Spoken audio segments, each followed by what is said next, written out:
Salut à toutes et à tous, je voudrais donc témoigner de ma conversion au christianisme, en étonne certains, qui s'attardent perpétuellement sur le look gothique, dit gothique en tout cas.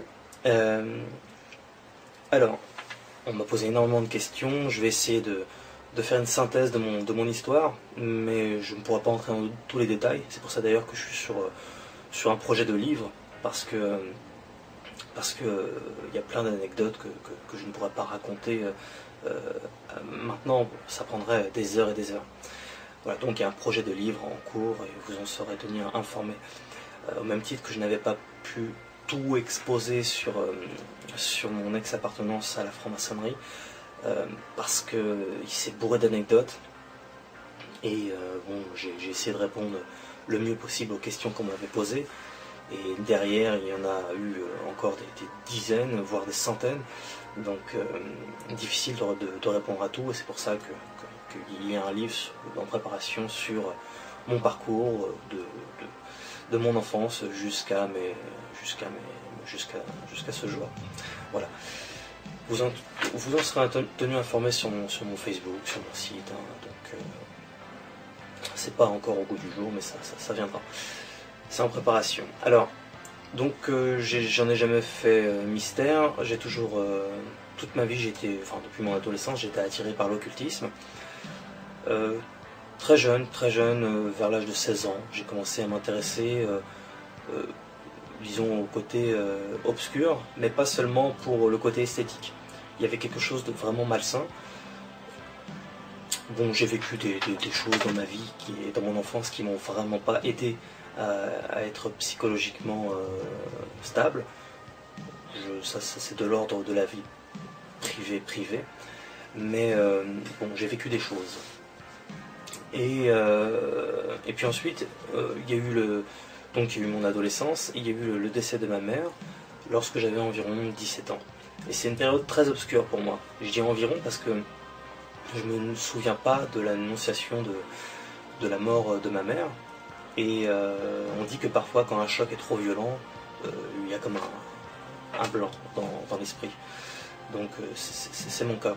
Et le deuil s'est fait bien plus tard, en fait. Et c'est à partir de là, ma mère était très croyante, croyait vraiment en Jésus-Christ. Et quand elle est décédée d'un cancer, j'ai eu la haine de la religion, basiquement. Beaucoup sont, je sais que beaucoup peut-être se reconnaissent là-dedans. Donc il faut bien qu'il y ait des gens qui meurent. Donc si à chaque fois c'est de la faute de Dieu, c'est toujours un peu trop facile. Et puis c'est aussi de notre responsabilité. Forcément, Dieu n'est pas là pour tirer les ficelles derrière chacun d'entre nous, et on n'est pas des robots. Donc ça, c'est des choses que je ne comprenais pas. Et je me disais, si Dieu est amour, pourquoi est-ce qu'il l'a emporté? Surtout qu'elle le priait régulièrement, etc. Donc je n'avais pas bien compris les fondements du christianisme. Et donc je suis tombé dans le satanisme et j'ai commencé à faire pas mal de choses assez ostentatoires. Je pillais des tombes, je renversais toutes les croix, je volais des saintes vierges, je leur faisais des yeux noirs, je leur mettais des croix noires renversées, je leur faisais des grandes ailes d'anges déchus que je ramenais dans ma chambre quand j'étais gamin, enfin quand j'étais adolescent, quoi. Je faisais je faisais du mal aux animaux. J'étais vraiment j'étais devenu quelqu'un rempli de haine, et l'adversaire, j'étais une parfaite cible pour l'adversaire, état de faiblesse, parfait, quoi. Et des tatouages sur le corps, des 666 sur les doigts, des choses que j'ai fait enlever aussi au laser, tatouages sur le torse aussi, sataniste, des choses comme ça, en fait. Je faisais vraiment, je polluais par terre, j'aimais bien jeter mes papiers par terre. J'étais dans un état d'esprit de destruction totale de moi, non pas spécifiquement de moi-même, mais de tout ce qu'il y avait autour, la haine, voilà. Et donc ça, c'était disons les premières manifestations. Je m'intéressais énormément à l'ésotérisme. Je faisais du spiritisme depuis mon plus jeune âge, depuis que j'avais 12 ans. Donc sans m'en rendre compte, j'ai sans doute fait venir des forces occultes auprès de moi. Et évidemment, les choses sont bien plus subtiles qu'on pourrait s'imaginer, puisque on ne se rend pas forcément compte qu'il y a des entités avec nous. Et donc toutes ces choses-là ont vraiment contribué à me mettre la haine, de Dieu et avoir cet état d'esprit absolument néfaste. Donc j'ai commencé à intégrer une secte, je donnerai pas le nom parce que je veux pas leur faire de la promo, je sais qu'ils existent encore. Il y a plusieurs sectes satanistes à Paris, et enfin partout à travers la France. Il y en a plusieurs à Paris, et j'avais commencé à intégrer une secte dans laquelle je n'étais pas resté très longtemps. Ils m'avaient bien fait comprendre à cette époque-là que être sataniste, c'était pas un look. Et parce que je leur parlais beaucoup de mes goûts esthétiques, le fait que j'aime m'habiller en noir, que j'aime avoir une recherche esthétique. Et ils m'avaient clairement dit que le satanisme, c'était pas un look. Et ça, je l'ai compris, mais encore bien plus tard. Et aujourd'hui, je le comprends tout à fait. C'est vrai que quand les gens me voient, ils me qualifient souvent de sataniste, et ils ne se rendent pas compte. Ils ne se rendent pas compte de ce que c'est le satanisme. Enfin, les satanismes, parce qu'il y en a plusieurs. Alors, voilà, j'ai fait toutes sortes de conneries. J'ai pratiqué l'occultisme, des séances vaudou, toutes sortes de rituels d'invocation démoniaque pour, pour, pour avoir le sentiment d'être entre guillemets un dieu moi-même qui avait le plein de contrôle sur ma vie, ce qui est évidemment totalement faux. Hein. Je n'avais aucun contrôle, et puis dans ces moments-là, évidemment, on croit qu'on est fort. Mais c'est aussi le principe de l'adversaire, c'est de te faire croire perpétuellement que tu contrôles les choses, mais en fait, en réalité, au fond de toi, tu es complètement paumé. Mon dernier job, à l'époque, hein, je parle de ça, ça fait 10 ans maintenant, j'étais agent de sécurité à ce moment-là. Et j'en ai eu marre, j'ai tout plaqué pour faire ce que j'avais, mon rêve d'enfance du cinéma. Alors, ce rêve-là m'a aidé à enlever tous mes tatouages, justement. Tous les tatouages que j'avais fait sur les doigts, les croix renversées, 666, tous les signes ostentatoires. Parce que je me disais que, effectivement, avec des signes comme ça, c'était pas terrible pour réaliser mon rêve, mon ambition. Et c'était une ambition qui était en moi depuis mon adolescence aussi, du cinéma. Je rêvais que de ça, j'en parlais beaucoup, j'avais même été en échec scolaire, en partie à cause de ça, parce que je pensais qu'à ça. Je pensais vraiment à faire du cinéma, je me mettais souvent en scène. J'avais vraiment un goût artistique, des goûts artistiques très prononcés, le sens de la mise en scène, des choses comme ça. C'est venu très très vite. Et donc j'avais tout plaqué pour ça. Et j'ai fait un peu de sociologie pour savoir sur comment intégrer la fausse famille du showbiz, comment réussir. J'avais quand même compris que le relationnel était très important. En fait, avec le temps, j'ai compris que le relationnel, c'était même pas qu'il était important, c'est qu'il faisait tout, en fait. Absolument tout. D'ailleurs, il y a une expression dans le milieu qui dit 1% talent, 99% relationnel. Ou une autre qui dit l'important, c'est pas ce que tu sais faire, mais qui tu connais. Donc ce n'est vraiment que de ça. Hein. Certains idolâtrent certains acteurs, mais il faut savoir que, ou chanteurs ou autres, il faut savoir qu'ils sont tous remplaçables. Je me suis rendu compte que la franc-maçonnerie, justement, en partie, pas seulement, mais la franc-maçonnerie était très présente dans le milieu du spectacle, un peu partout à travers le monde, mais principalement en Occident. Et j'ai donc décidé d'intégrer la franc-maçonnerie à un moment donné pour donner un coup de boost à ma carrière. Seulement, je m'étais intéressé à tout ça et je savais que c'était pas du tout. Je savais que c'était pas un bon chemin, mais je savais aussi que j'étais prêt à vendre clairement mon âme au diable pour réussir. J'étais prêt à tout, absolument à tout. J'étais arriviste et c'est une expression, mais j'aurais été prêt à tuer père et mère. J'étais prisonnier d'une ambition et il fallait absolument que je réussisse, d'une manière ou d'une autre. La fin justifiait les moyens. Alors, donc j'ai intégré la franc-maçonnerie, j'ai fait c'est moi qui ai postulé, hein, je me suis pas fait coopter. Et, voilà, donc c'est un résumé du parcours jusqu'à la franc-maçonnerie, jusqu'en fin 2012. Et j'étais vraiment à fond dans l'ésotérisme. Je me suis intéressé à énormément d'occultistes, hein, pour ceux qui connaissent Papus ou Aleister Crowley ou des choses comme ça. Tout ce qui a un rapport à la gnose. Ensuite, à cette époque-là, j'étais avec une fille avec laquelle je suis resté une dizaine d'années, presque. Et elle s'était convertie les dernières années où on était ensemble au christianisme. Bon, c'est vrai que elle me disait que plus elle lisait la Bible, plus ça devenait limpide en elle, plus ça devenait clair. Et bon, moi ça me touchait pas, parce que déjà j'avais pas lu la Bible, donc forcément quand on l'a pas lu, bah ça touche pas. On croit connaître un peu Jésus parce qu'on a vu un film ou on a vu un reportage, mais en fait on connaît pas, parce que quand on se met à lire la Bible, on se rend vraiment compte qu'on la connaissait pas. Je parle principalement du Nouveau Testament, hein, parce que moi je suis dans la Nouvelle Alliance. Enfin, j'ai lu l'Ancien aussi, mais ce qui est le plus important pour un chrétien, c'est évidemment la parole de Jésus. Donc la Nouvelle Alliance, le Nouveau Testament.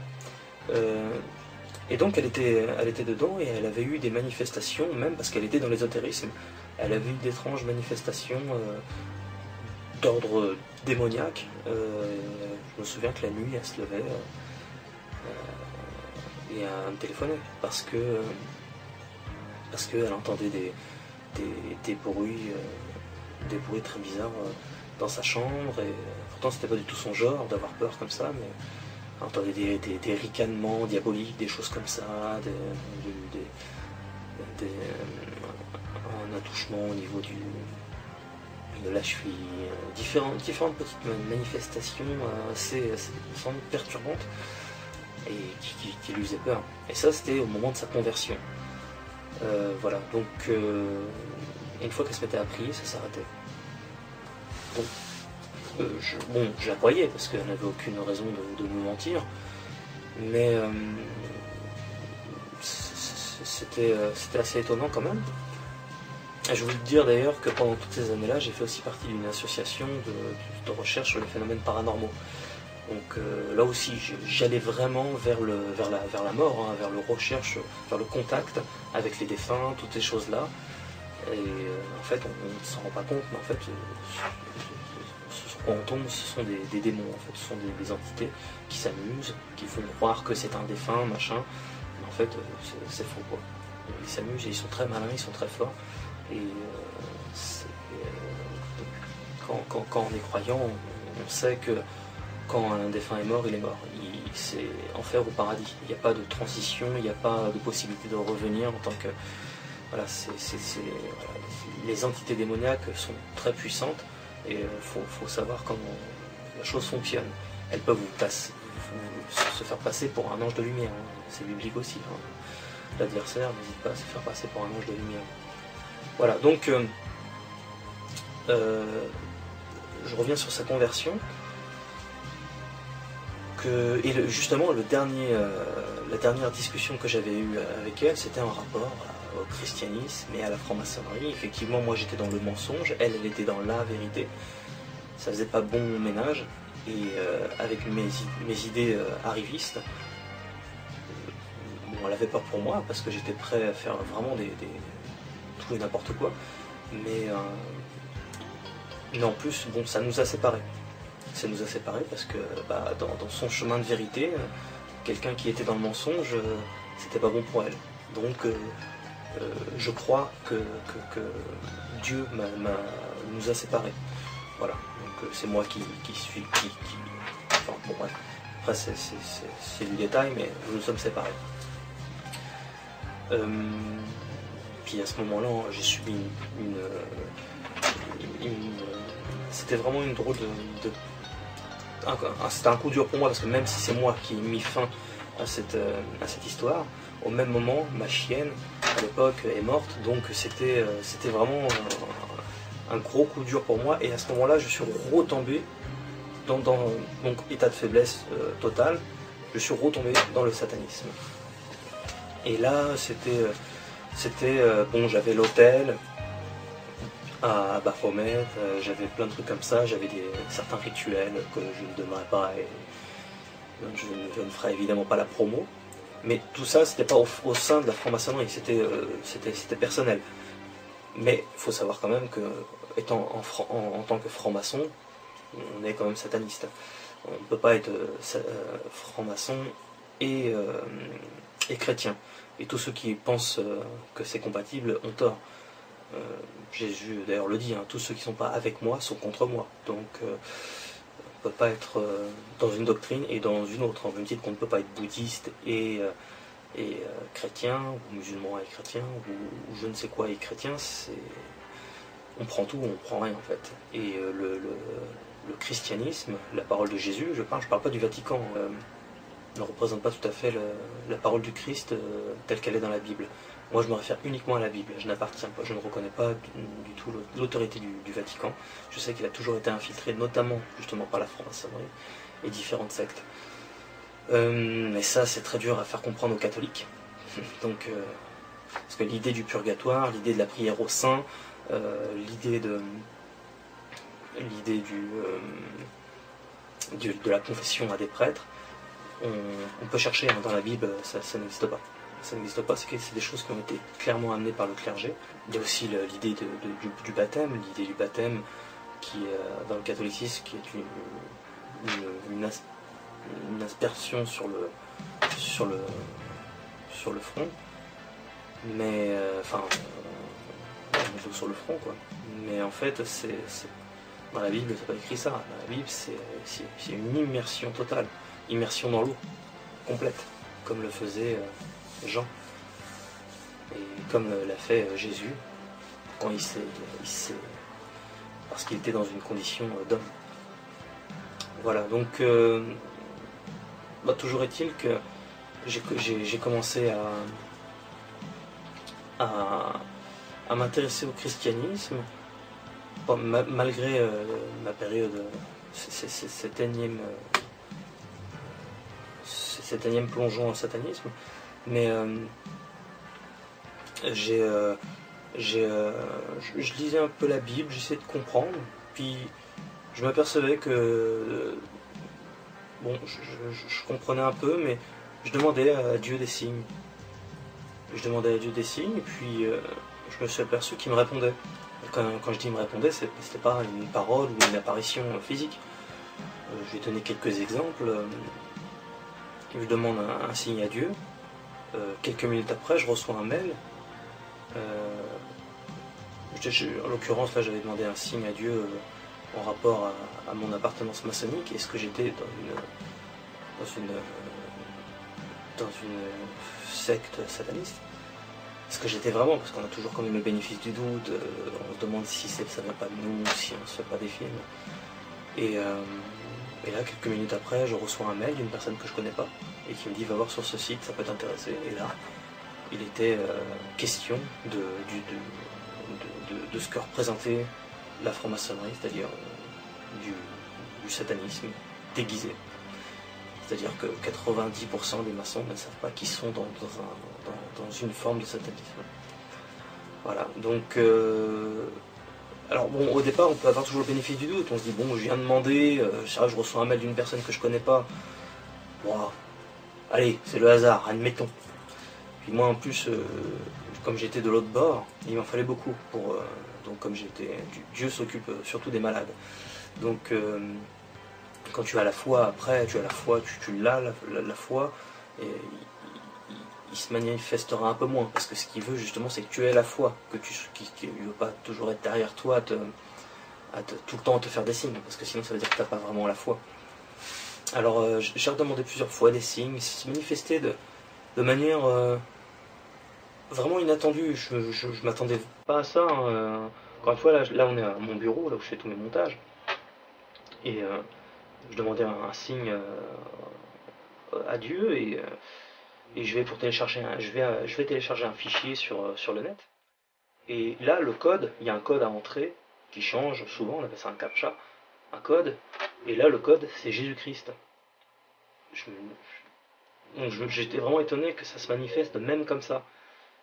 Et mais alors que les codes, c'est souvent des mots qui veulent rien dire, ou alors ça aurait pu être un milliard de mots différents. Mais là, je pose une question, quelques minutes après, je vais sur mon ordinateur, voilà, téléchargement du fichier, Jésus-Christ.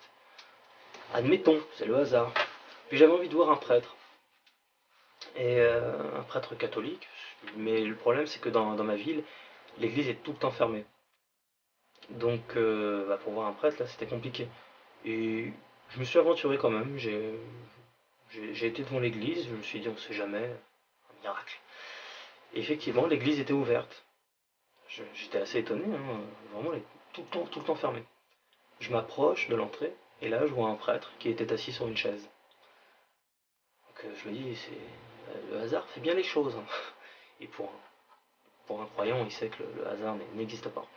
Mais bon, là, à ce moment-là, c'est bizarre quand même, cette histoire. C'était l'église tout le temps fermée, jamais vu de prêtre par chez moi.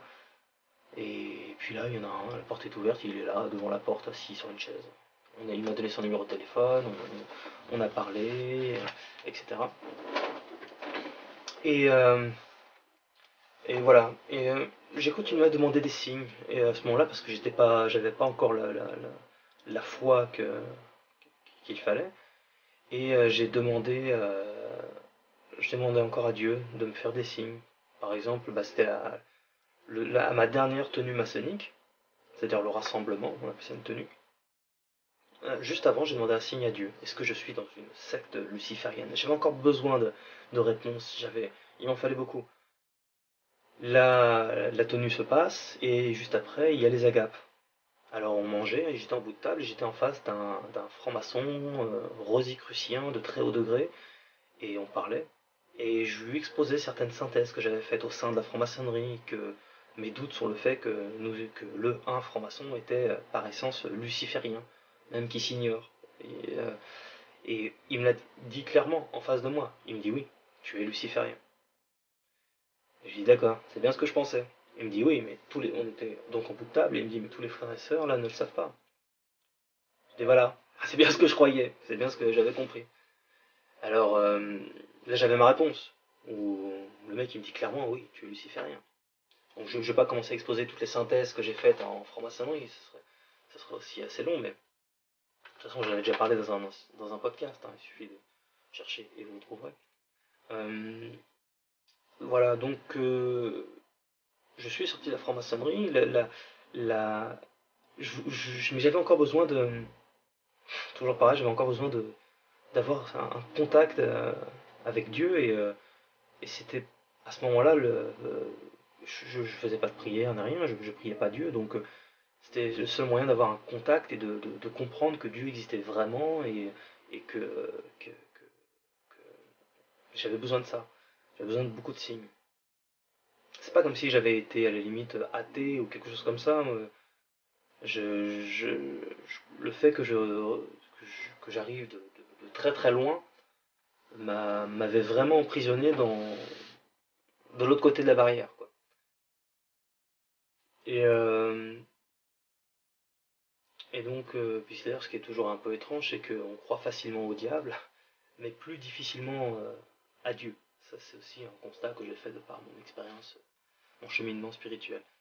Bref, ensuite, j'ai décidé, j'avais un tiroir rempli de trucs sur l'occultisme, des poudres, vaudou, des trucs comme ça, plein de trucs en rapport au satanisme, bref. Euh, j'ai mon tablier de franc-maçon, mes gants, tout ça, j'ai tout brûlé en forêt, pour Dieu, avec l'espoir qu'il le voit. Parce que je faisais ça pour lui. Je faisais ça pour, euh, pour aller vers la vérité unique, c'est-à-dire celle de Jésus-Christ, pas celle de quelqu'un d'autre. La vérité, la seule vérité pour gagner le, le paradis, etc., est en Jésus-Christ, elle n'est pas en personne d'autre. D'ailleurs, c'est le seul à avoir dit je suis la vérité, le chemin et la vie. Quiconque est de la vérité me suive. Voilà, donc c'est très très clair. Et la Bible n'est pas falsifiée, contrairement à ce qu'on veut vous faire croire avec des soi-disant preuves, de soi-disant scientifiques. Les scientifiques ne s'entendent même pas entre eux, et je vous le dis, il suffit de lire la Bible pour se rendre compte qu'elle n'est pas falsifiée. Et aussi, il suffit de demander à Dieu qu'il se manifeste, et il le fait. Peut-être que parfois on n'y est pas forcément réceptif, on s'attendait à quelque chose de... une grosse apparition, quelque chose comme ça, mais quand on demande à Dieu avec un cœur pur, il se manifeste. Il l'a fait pour moi, il l'a fait pour... il suffit de regarder les témoignages. Sur internet, tapez témoignages, conversion christianisme, et vous verrez. Je suis pas le seul, je suis pas fou. Donc, en fait, j'ai tout brûlé, et c'était en forêt. C'était la nuit. Je suis rentré chez moi, et j'ai un ami qui me dit, viens voir sur mon Facebook, j'ai mis ton film en ligne.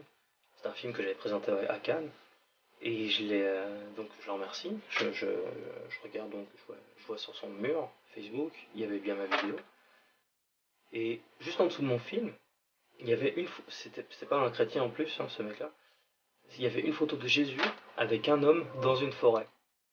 Et donc ça m'a forcément rappelé là où j'étais, il y avait quoi, une demi-heure, une heure, puisque j'étais dans une forêt, et je faisais ça pour Dieu. Donc, et la morale en dessous me regardait aussi, puisque la personne en question se plaignait auprès de Jésus en lui disant, il m'est arrivé tel problème, j'ai eu tel parcours, c'était difficile, j'ai rencontré telle personne, c'était néfaste pour moi, etc. Et le mec il lui explique ses déboires. Et Jésus lui explique à la fin que en fait, il lui a fait, ce parcours-là a été utile pour arriver à lui, à Jésus-Christ. Donc ça me regardait directement.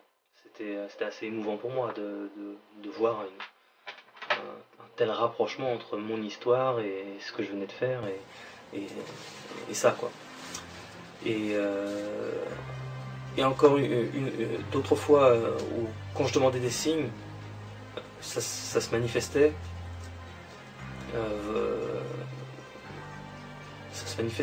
Mais encore une fois, ça peut se manifester de mille manières.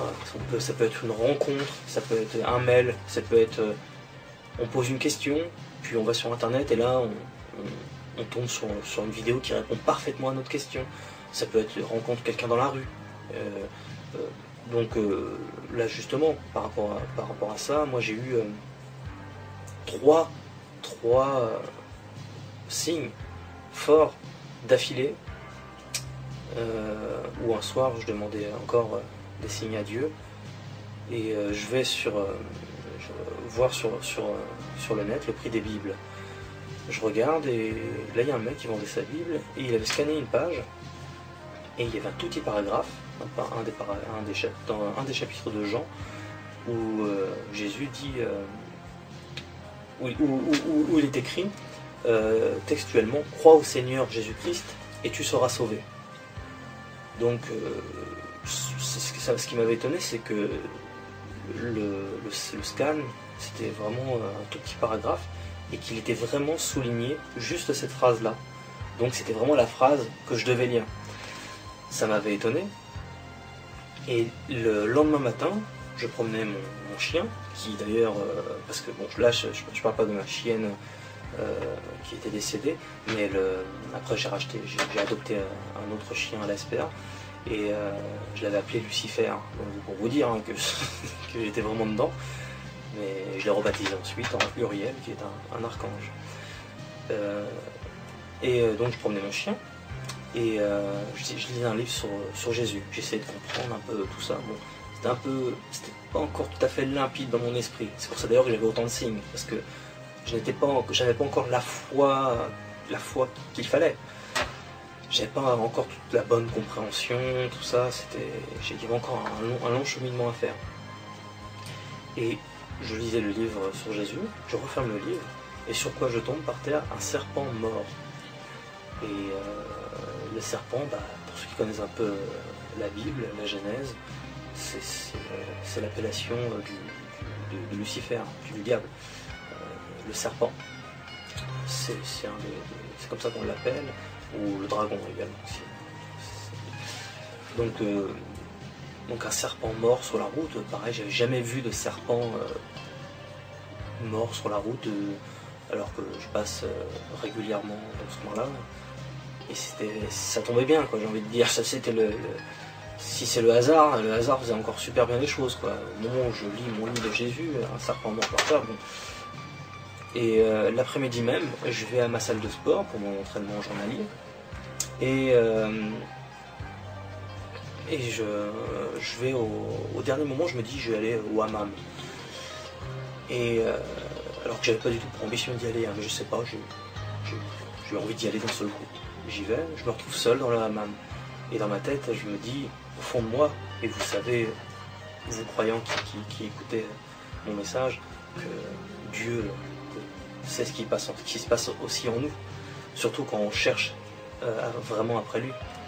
Et je me dis, bah tu vois, Dieu là, si tu veux qu'il arrive, je suis dans un hammam, je suis tout seul, il n'y a personne, je suis entre quatre murs, qu'est-ce que tu veux qu'il m'arrive?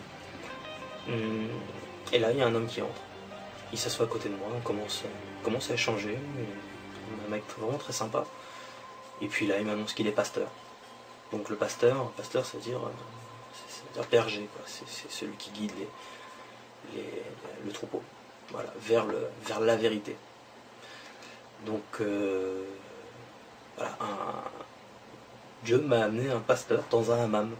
Donc tout ça pour vous dire qu'il n'y a pas aucune règle en soi. Ça peut se manifester de mille manières. Et puis l'envie m'est venue aussi de commencer à lire la Bible. Et étrangement, je commençais à avoir la compréhension. La compréhension aussi de ce qu'on appelle dans le catholicisme la Trinité, c'est-à-dire le Père, le Fils et le Saint-Esprit. Comme Jésus le dit, le Père, le Fils et le Saint-Esprit sont les mêmes. Parce que qui aime Jésus aime le Père. Qui aime le Père aime Jésus. Parce qu'ils sont liés, en fait. Alors ça, c'est encore un autre... Bon, je ne vais pas entrer dans le mystère trinitaire, mais voilà, avant qu'Abraham fût, je suis, dit Jésus. Ça veut dire qu'il existait bien avant. Dans Abraham, c'était des milliers et des milliers d'années avant que Jésus n'arrive. C'était la première alliance dans l'Ancien Testament. Et Jésus est venu l'abolir et faire la nouvelle alliance. Et son peuple, le peuple de Dieu aujourd'hui, ce n'est plus les Juifs, c'est les chrétiens. Voilà. Donc, ça ne veut pas dire qu'on est meilleur que les autres, qu'on a tout pouvoir sur les autres. Hein. Je vous rassure, c'est qu'on reste des pécheurs par essence. Et je peux vous dire que la vie de chrétien, c'est pas un long fleuve tranquille pour autant. Hein. On a toujours des épreuves, la vie est toujours quand même ce qu'elle est. Sans épreuve, il n'y a pas d'apprentissage, on n'apprend rien. Si tout était parfait, ça voudrait dire qu'on n'aurait rien à apprendre, qu'on serait des robots. Et c'est absolument pas le cas. L'épreuve est aussi importante. La souffrance aussi, même si elle est difficile, et des fois on se demande pourquoi le sort s'acharne sur nous, mais il y a toujours quelque chose à retirer des épreuves de la vie, aussi dures soient-elles.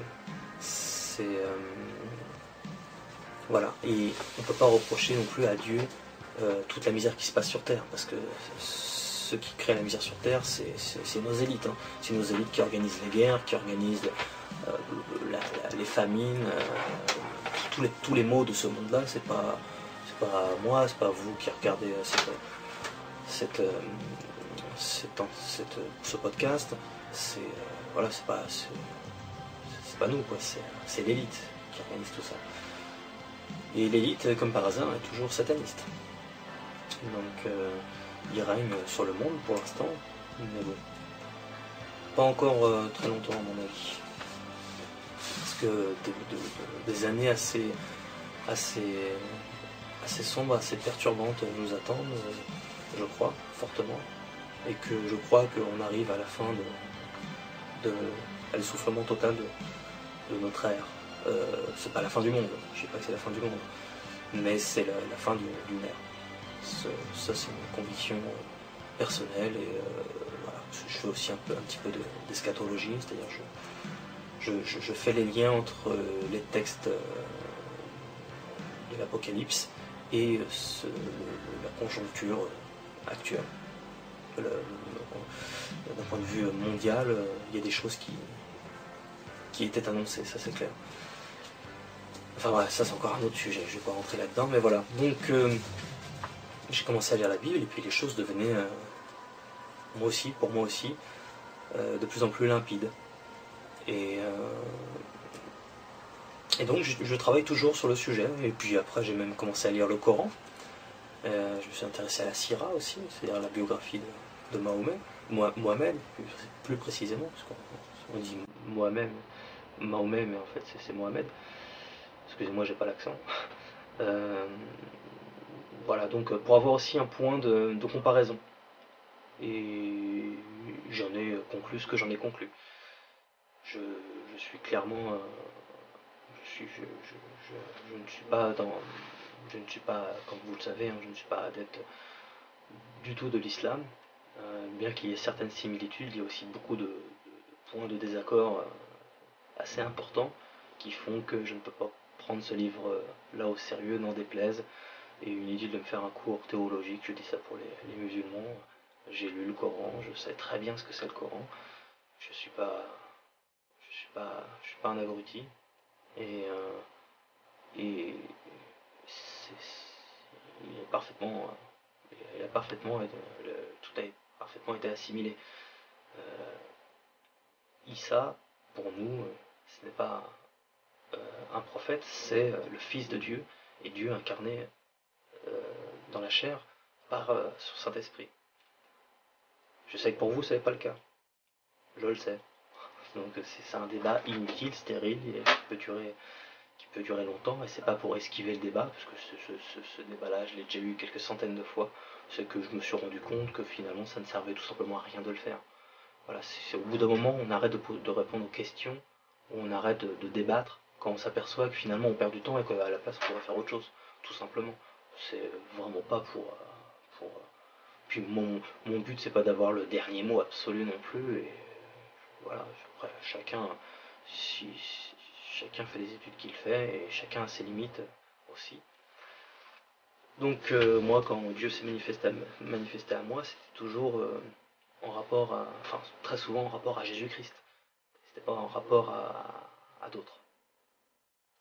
C'était pas en rapport non plus à Bouddha ou à Gaïa, la déesse nature, ou tous ces trucs New Age là qui ont des millénaires et des millénaires.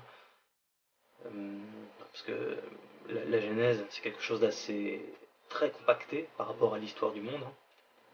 On ne parle de pas grand chose dans la Genèse par rapport à l'histoire du monde. On évoque par exemple les géants. Les géants, il y avait des géants sur toute la Terre. Il se trouve qu'on a retrouvé des squelettes de géants dans certaines contrées, en Éthiopie, en Irak je crois aussi.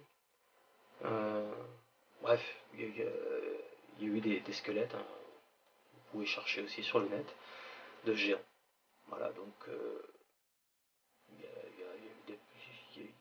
pourtant il n'y a qu'une ligne dans la Genèse. Donc tout ça, ça a dû être une époque qui a duré des siècles et des siècles, etc. Donc la Genèse, c'est quelque chose d'assez... c'est très compacté, quoi. On nous dit pas... Il n'y a pas grand-chose, en fait, là-dedans. Ce qui explique donc les civilisations antérieures, avec tout ce qu'il y avait de très ésotérique. Il y a souvent eu des civilisations très basées sur l'occultisme, bien avant ça. Je parle comme je parle vraiment des Sumériens, tout ça. C'est pas... tout ça, c'était des trucs assez occultes quand même. Ils avaient leur dieu, leur divinité pour faire telle chose, telle chose. C'était c'était très polythéiste, voilà. D'ailleurs, même eux ont eu leur déluge. Il y a eu plusieurs déluges dans l'histoire du monde. Et il y a les preuves aussi scientifiques. Mais le plus gros déluge, d'après tout ce que j'ai pu lire, c'était celui avec au moment de Noé et son arche. Où là, il y a des traces d'eau, sur au niveau des montagnes qui ont bien pu être identifiées Il a clairement été établi qu'il y a effectivement eu un déluge énorme et planétaire. C'est un fait. Il suffit de chercher encore une fois. C'est pas une théorie. Donc voilà, il y a beaucoup de choses de la Bible qui se sont clairement avérées. Certains vont vous faire croire qu'elle a été détournée encore une fois, mais lisez-la et vous verrez que si il y a peut-être eu 1 ou 2% qui a été falsifié, et encore, c'est un excellent truc pour vous détourner justement de la lire, vous détourner de la vérité. Vous semez le doute, créez le doute dans l'esprit des gens, et comme ça, ils n'ont pas envie de lire, d'apprendre. Voilà, donc, puis bon, après, moi, il y a le baptême, il faut être baptisé d'eau et du Saint-Esprit, et ben voilà, donc tout ça, c'est un long cheminement, et j'y travaille encore. Je travaille encore sur la Bible, c'est un livre qui se lit toute la vie, parce qu'on a beaucoup à se rappeler, et on a beaucoup à apprendre, donc c'est une vraie étude. C'est une vraie étude. On ne fait pas de la théologie pour rien d'ailleurs, c'est une vraie étude. Voilà. Donc, bah écoutez, en tout cas, j'espère que mon témoignage aura servi certains. J'ai pas pu tout vous raconter non plus. Hein. Il y a trop d'anecdotes qui me sont arrivées, des gens que j'ai été amené à rencontrer, que je n'aurais jamais rencontré de ma vie, des choses comme ça. Bon, c'est un parcours. Donc, si on m'avait dit ça un jour, je l'aurais pas cru. Donc, vous voyez, comme quoi tout est possible. Comme il est dit dans la Bible, rien n'est impossible à Dieu. Et encore une fois, être chrétien, ça ne veut pas dire qu'on est quelqu'un de parfait. Parce que, vous savez, quand parfois on a nos humeurs, et bien sûr, on essaie de se temporiser, des choses comme ça, mais si pour une situation quelconque un chrétien s'énerve, certains moralisateurs vont dire ah c'est pas chrétien ce que tu fais, tu t'énerves. Faut oublier que Jésus lui-même s'est énervé quand il insultait les juifs de langue de vipère et d'hypocrite, ou quand il a renversé toutes les tables des marchands du temple. Bon là il a fait preuve d'une violence pas sur d'autres, pas sur des êtres humains, quoi, sur des objets bien sûr. Mais bon, il s'énervait. Et il reste tout à fait raison. Et il ne regrettait pas après. Ça devait se faire. Donc, faut bien comprendre, c'est un chrétien, c'est pas non plus un être complètement niais. Tape-moi dessus, j'adore. C'est pas ça un chrétien. Voilà, donc écoutez, si je pourrais pas répondre à toutes les questions, je reçois trop de questions, je peux même pas répondre à tous les mails que je reçois, mais moi je peux vous conseiller de chercher tout simplement, de lire. Vous voulez des réponses à vos questions, il suffit de lire le Nouveau Testament. Il suffit de lire le Nouveau Testament, donc ça commence à Matthieu, l'évangile de Matthieu, jusqu'à l'Apocalypse. Ça va prendre un certain temps. Il y a certaines métaphores de Jésus que vous n'allez pas forcément toujours comprendre. C'est là qu'il faut demander à des gens qui savent. Et aller voir un pasteur et demandez-lui. Demandez-lui tout simplement. Faire attention, se garder souvent des préjugés. S'imaginer qu'on connaît, alors qu'en fait on n'a jamais vraiment étudié le sujet. On est plus orienté vers d'autres sciences, et on se dit que parfois c'est incompatible, ou par exemple la science n'est pas du tout incompatible avec le christianisme. C'est pas parce qu'on est scientifique qu'on peut pas être aussi chrétien. Bien qu'il y ait énormément de scientifiques cartésiens, les deux ne sont pas incompatibles. Dieu n'est pas contre la technologie, ça dépend comment elle est utilisée. Au même titre que l'argent n'est pas non plus une mauvaise chose, tout dépend comment il est utilisé. Voilà, donc faut essayer de ne pas faire d'amalgame. Je le dis d'avance, hein, toutes les doctrines ésotériques, que ce soit magie blanche, magie noire, peu importe, c'est biblique aussi, c'est en abomination devant Dieu, parce que un chrétien fait uniquement confiance à Dieu, il remet sa vie entre ses mains, et voilà, encore une fois, ça ne veut pas dire qu'on est un pantin et qu'on est un mouton qu'on suit bêtement. On n'est pas dénué d'état d'âme, d'envie. On a toujours plein d'envie. On n'est pas dans une secte. Hein. Loin de là, d'ailleurs, c'est l'opposé même d'une secte, hein, puisque une religion se veut de relier, ça vient du grec religar, donc relier, qui est donc l'opposé d'une secte, qui veut dire étymologiquement ceux qui se divisent. Donc là, il s'agit justement de se relier. Mais une chose est sûre, c'est que c'est pas la religion en tant que telle qui sauve. Ce qui sauve, clairement, c'est la foi en Jésus-Christ, Fils de Dieu, Messie, et Dieu incarné par le Saint-Esprit. Voilà, donc c'est la base. Ensuite vient justement, une fois qu'on a compris ça, ça veut dire qu'on a été touché par la grâce, et que ensuite vient, il est important de se faire baptiser. Ça aussi c'est important, par immersion. C'est la Bible qui parle, c'est pas moi. C'est moi, je tire rien de mon chapeau imaginaire.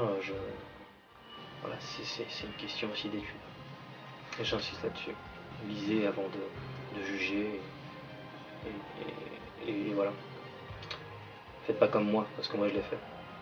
Je suis un mauvais exemple par rapport à ça. Donc c'est pour ça que je témoigne, c'est parce que justement, je sais qu'il y en a beaucoup qui tombent dans certains raisonnements un peu basiques, un peu faciles. Et en fait, non. C'est tout simplement parce qu'ils n'ont pas lu et compris la parole du Christ. Parfois c'est dur, hein, je vous le dis, hein, parfois c'est un peu compliqué. Il faut demander de l'aide, tout simplement. Demandez, vous recevrez. Cherchez, vous trouverez, frappez et on vous ouvrira. Voilà, en tout cas, je vous souhaite bon courage si un jour vous décidez de vous intéresser à ça. Voilà, tout ce que je peux dire, c'est que ça fait quand même changer la vie. On appelle ça renaître de nouveau. Et ça fait changer la vie, ça fait changer certains points de vue. Et même l'entourage peut changer aussi.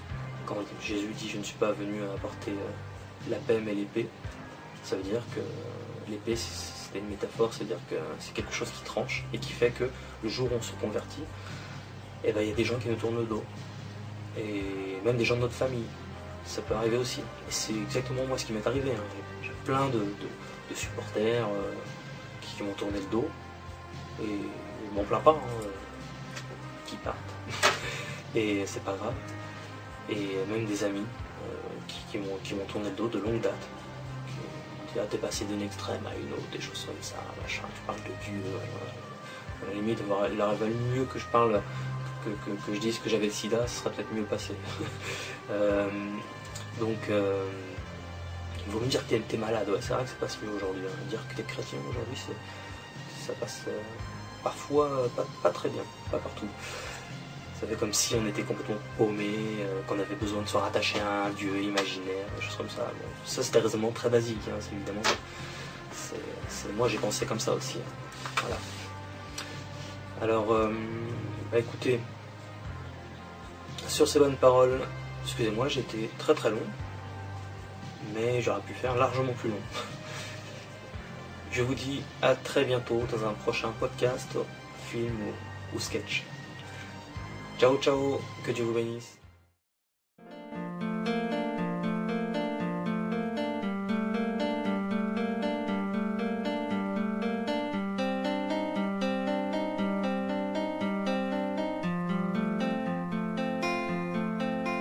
Tu marches comme un aveugle qui ne sait pas où il va.